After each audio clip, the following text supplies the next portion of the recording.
In our world today, every genocide is a bitter tragedy that must be remembered.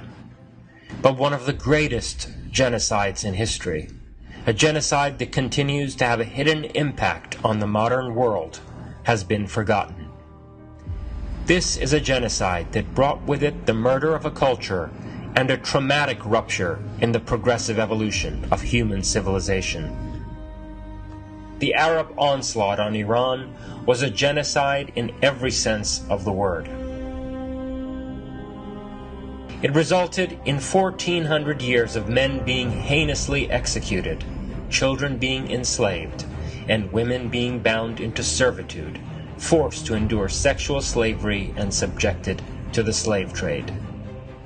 Many died of hunger, and others humiliatingly converted to the religion of the invaders just to survive and gain some measure of security. The historic Persian Empire was destroyed, and centuries of cultural production in ancient Iran were scattered to the winds. In the centuries after this horrifying event, this genocide and cultural destruction was rendered unspeakable by enforced silence and self-censorship.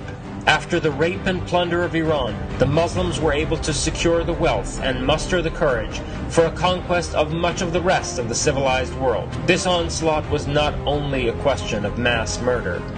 Rather, with the burning of libraries and the destruction of historical treasures, it was also a cultural genocide. After all these years of silence, the time has come to tear the veil of forgetfulness and refresh the world's recollection of this historic genocide.